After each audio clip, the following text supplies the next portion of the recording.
Hi everyone, welcome to our data science project looking into the relationship between divorce and astrological compatibility rates from the internet versus a city in Mexico over a 15-year span, and we're the group Slayerz. Information on the internet generally dismisses the idea that there is correlation between divorce rates and astrological compatibility. However, our group was very interested in seeing if that was true with the divorce rates in Mexico over a 15-year span. So our hypothesis was that there are pairs that stand out as having lower divorce rates, indicating compatibility, and astrological compatibility and divorce rates align with established compatibility rates from the internet. As for the data cleaning, we started out by dropping all the relevant data, so all we kept was the date of birth of the partner man and the date of birth of partner woman. And those contained the appropriate date of births in string format. So we wanted to standardize it, so we used a 5 to 6 digit number to then group them into appropriate horoscope groups.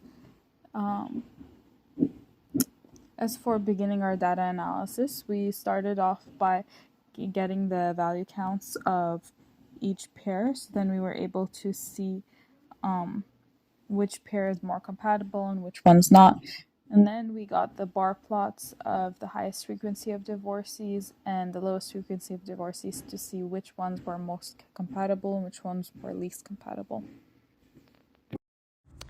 Our code generates a compatibility matrix and visualizes it using a heat map plot. The star signs list represent the different astrological star signs, and the compatibility matrix is a 2D array that contains compatibility ratings between each pair of star signs. The ratings range from 1 to 10, indicating the level of compatibility between each star sign. The code then uses matrices to create a pandas data frame, and the data frame is indexed and labeled using the star signs. The code utilizes the matplot library to create a figure with a heat map plot. The heat map plot represents the compatibility ratings between the compatibility DF and the compatibility matrix. The higher the rating, the warmer the color, and the lower the rating, the cooler the color. In order to create another data frame that is more applicable, our group created another heat map that showcases the horoscope compatibility between a man's star sign and a woman's star sign.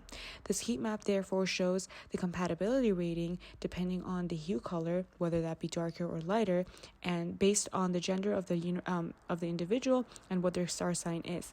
This is different from a previous heat map as it only shows their star sign compatibility and it has no specificity about the gender of the person.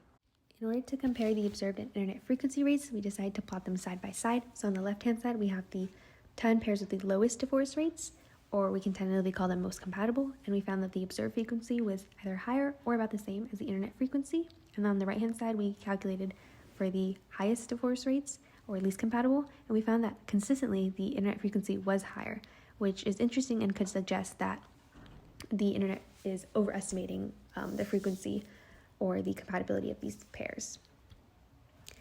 And we decided to calculate the difference between the observed and internet frequency as well as the percent difference to provide a more relative value between the rates, and we found that there was a mean of about 27% for the percent difference, but the values for the percent difference range from negative 84 to 341%, and that shows a lot of inconsistency and a wide range in the difference between observed and internet frequency.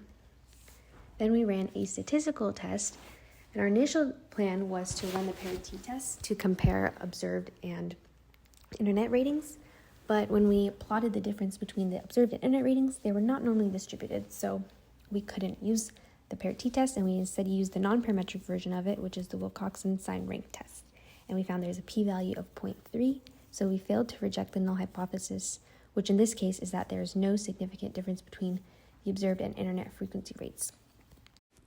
Ultimately, we weren't able to prove our hypothesis as completely statistically significant because the rates from the internet weren't as different than the rates that we observed in Mexico. But this doesn't mean that the internet's ratings are actually quite accurate in reflecting true star sign compatibility, and there may have been numerous other factors that led to an increase in divorce between certain pairs. This just leads us to think that there needs to be far more research in compatibility and relationships and how star sign compatibility plays into that.